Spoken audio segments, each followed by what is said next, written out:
Shalom Aleichem, this is Rabbi Kovacs. Mishnah Yomi is in chapter 4 of Yevamot, Mishnah 5, Mishnah Hey. Mitzvah begodol liyabem.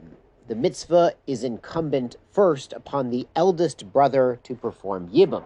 Now the Torah actually hints to this in the verse, V'haya habachor asher teled, the firstborn. Now it sounds a little bit like they're talking about the firstborn child of that Yibum relationship, of the widow and the brother, but our sages learn out that's not necessary to state. It really refers to the oldest surviving brother being the one who has first dibs at Yibum. Lo ratza, if the oldest surviving brother does not want to perform Yibum, meholchin al kol ha'achin. We will get all the brothers together, have a family meeting, and find out who is willing to do it. Lo ratzu, if none of the brothers want to do Yibum, to marry the widow of their brother, Hosrin etzel godol, we go back to the oldest son, the oldest surviving brother, V'omrim lo, and we tell him, Alecha mitzvah, it's upon you to do the mitzvah. The buck stops here, as they say. O Halitza, O Yibum.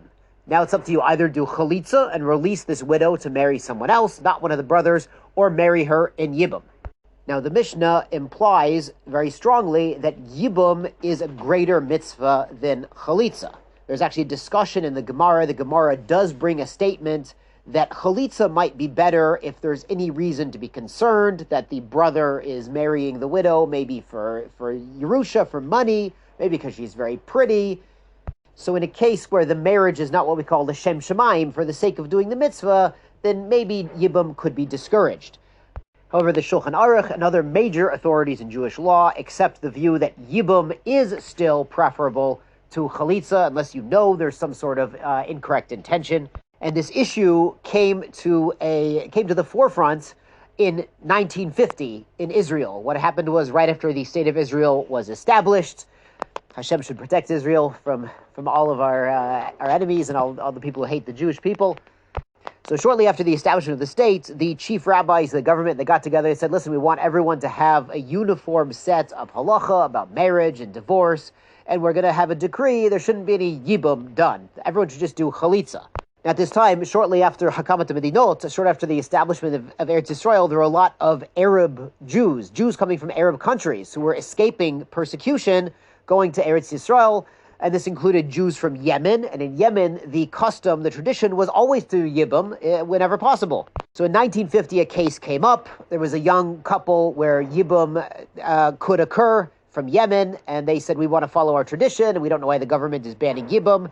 And famously, Harav Ovadia Yosef Zatzal, who was then only 30 years old, stepped up and said they should go ahead and do the Yibum, as is their custom, and not follow the pronouncement of the government that we should only do Halitza, because after all of the Sephardi Jews and all of the Jews in Eretz Yisrael, before the pioneers came back to Eretz Yisrael, there were still Sephardi Jews living in Eretz Yisrael, and they had accepted the Shulchan Aruch, the Maran Shulchan Aruch, as the law of the land.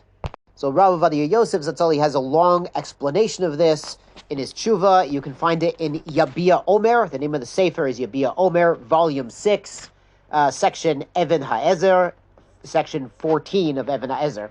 And he goes through the opinions, what's better, Yibum or Halitza, and what's the ruling of the Shulchan Aruch and other great sages. And at the end of the day, he says they should continue doing Yibum as was their custom.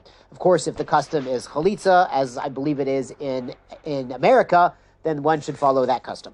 In any event, if a situation of Yibum or Halitza arises and they're asking you what to do, please consult competent halachic authorities before you tell them what to do, because we don't paskin, we don't decide legal matters based on just learning the Mishnah.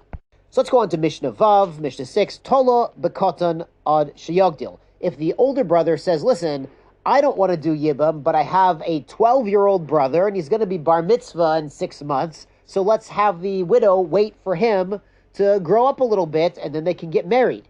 It's interesting because this is actually what Yehuda told Tamar, to wait for Shelah, the third son, to grow up. The Mishnah brings another case, begodol ad sheyavam minat yam, or there's an older brother, but he's overseas. He's on a business trip in Spain, and he's not going to be back for 6 months. So the next oldest brother, who is local, says, listen, let's have the widow wait for him. Becherish, or the brother is deaf and mute, or beshote, or he's a little bit out of his mind, and they want to wait until they can have a refuah, you can get cured and get back to normal, be able to do Yibum. Ein shomin lo. We do not listen to the brothers to delay the Yibum or Halitza, to wait for someone else to do it. Ela omrim lo. But we tell the oldest brother who's on the scene, Alecha mitzvah. The mitzvah is on you, O Chaletz, O Yibum. Either release her in Halitza or marry her in Yibum.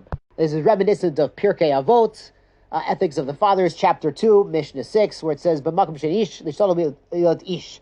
In a place where there's no one to do the job, sometimes you got to step up and do the job, even if you're not necessarily the best man for the job. Yashar koach, and be well.